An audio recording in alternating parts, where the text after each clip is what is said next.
வணக்கம். செய்திகள் வாசிப்பது சரவணா. எங்களுக்கு நியாயம் கிடைக்கவில்லை எனில் நாளை வட்டாட்சியர் அலுவலகம் எதிரே ஆர்ப்பாட்டத்தில் ஈடுபடுவோம். தமிழர் வாழ்வுரிமை கட்சியின் கூட்டணி வேட்பாளர் மனு நிராகரிக்கப்பட்ட நிலையில் பேட்டி. நடைபெறவிருக்கின்ற தமிழ்நாடு சட்டமன்ற தேர்தலில் வேட்புமனு தாக்கல் நேற்றோடு முடிவடைந்த நிலையில் இன்று தமிழகம் முழுவதும் வேட்புமனுக்கள் பரிசீலனை செய்யப்பட்டன. இந்நிலையில் வேலூர் மாவட்டம் குடியாத்தம் தொகுதியில் வேல்முருகன் தலைமையில் செயல்படும் தமிழக வாழ்வுரிமை கட்சியின் கூட்டணியில் உள்ள தமிழக மக்கள் கட்சி சார்பில் ராஜு என்பவர் நேற்று மதியம் மனு தாக்கல் செய்துள்ளார். இன்று மனு பரிசீலனையில் வேட்பாளரை முன்மொழிபவர்கள் எண்ணிக்கையில் குறைவாக இருந்ததால் ராஜுவுடைய மனு நிராகரிக்கப்பட்டதாக அறிவிக்கப்பட்டது. இதனை அடுத்து தமிழக வாழ்வுரிமை கட்சியின் மாநில செயற்குழு உறுப்பினர் இர்ஷாத் மற்றும் நிராகரிக்கப்பட்ட வேட்பாளர் ராஜு ஆகியோர் தங்களுடைய மனு வேண்டுமென்றே நிராகரிக்கப்பட்டது என்றும் எங்களுடைய உரிய நியாயம் கிடைக்கவில்லை எனில் நாளை குடியாத்தம் வட்டாட்சியர் அலுவலகம் எதிரில் கண்டன ஆர்ப்பாட்டத்தில் ஈடுபடுவோம் என தெரிவித்தனர். செய்திகளுக்காக ஏழுமலை.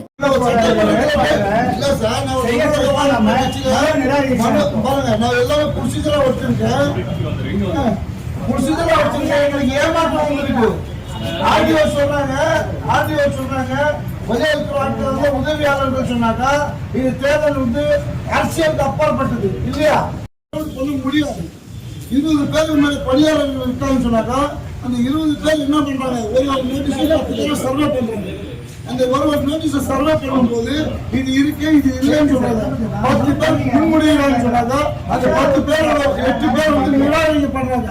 சரி, 8 பேர் வெளியா இருக்கான்னு சொன்னாக்கா அந்த 8 பேரை வந்து உள்ள விடுறதுக்கு அலோவ் பண்ணல.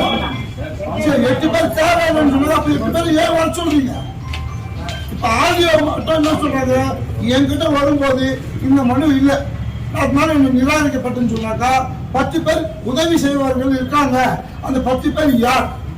தேர்தல் ஆணையம் அங்கீகரிக்கப்பட்ட 10 பேரா? அப்ப தேர்தல் ஆணையம் அங்கீகரிக்கப்பட்ட 10 பேர் இது சரியா இருக்கு இது சரியில்லைன்னு சொல்லி அவங்க தீர்மானம் பண்றதுக்கு அவங்களுக்கு அதிகாரம் இல்லை. அப்ப அதிகாரம் இல்லாதவங்க நம்மளுக்கு ஏன் ஏமாற்றத்தை கொடுக்குறீங்க? தமிழக வாழ்வுரிமை கட்சி சார்பாக தமிழக மக்கள் கட்சி வந்து ஒரு கேண்டிடேட்டை நிக்க வைக்கிறாங்க. எதுக்காக? இந்த மக்களுடைய முக்கியமான விஷயங்களை சட்டமன்றத்தில் போய் குரல் கொடுக்கிறதுக்காக.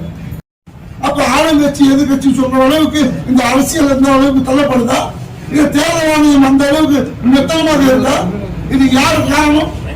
ஆடியோ என்ன சொல்றது? ஒரே விஷயம், இது எனக்கு சம்பந்தப்படாத விஷயம்.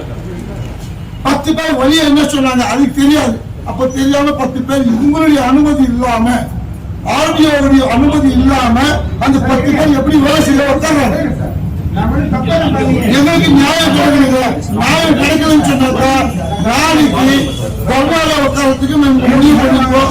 தமிழக வாழ்வுரிமை கட்சியாக மக்களுக்கு மக்களுக்காக பொருளாக நாளைக்கு இதே இடத்துல பொருளாதார உட்காருவோம்.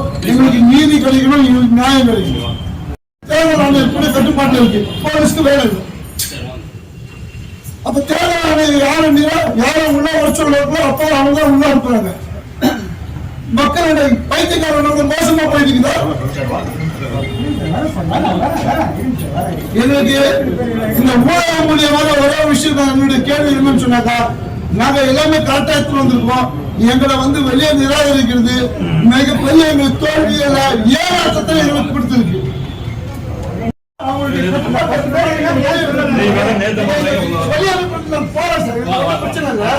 நீங்க இப்ப உங்களுக்கு எந்த பிரச்சனை இருக்கா?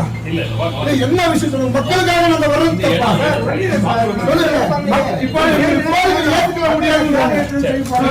ஏற்றுக்கொள்ள முடியாதுன்றாங்க.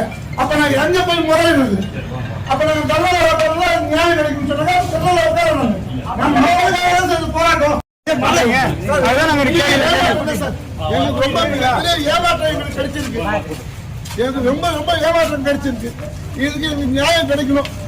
அந்த நியாயம் கிடைக்கிறவங்க நாங்க தர்மாட போராட்டத்தில் உட்காரத்துக்கு முறை நாங்க ரெடியா இருக்கிறோம்.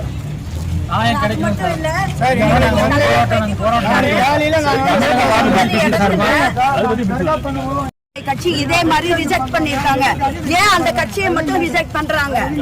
அதுதான் எங்களோட கேள்வி. 80 இடத்துல பண்ணிருக்காங்க அவங்க. இன்னைக்கு எங்க தலைவர் தலைவர் திரு வேல்முருகன் சார் அது பேட்டி கொடுத்திருக்காரு. மத்தியானமே ஒரு பேட்டி கொடுத்துட்டாரு. அதனால வந்து அது எப்படி எங்க கட்சி மட்டும் 80 பேர் நீங்க இல்ல, வந்து நாங்க reject எல்லாம் பண்றீங்க? அனைத்து எல்லாமே பேரும் ஒண்ணுமே போராட்டம் இல்லாத விஷயம். அது வந்து 2:30 மணிக்கு தமிழகத்துல 230 அதை தொகுதியில support பண்றதுக்கு 2-3 தொகுதி வந்து இடத்துல நிறைய இருக்குது. போட்டாங்க. அவங்களும் அங்க வாங்கவே இல்லை அதை. அதனால எங்களுக்கு கண்டிப்பா நியாயம் வேணும் எங்களுக்கு. இந்த ஆபீஸ்ல இருந்து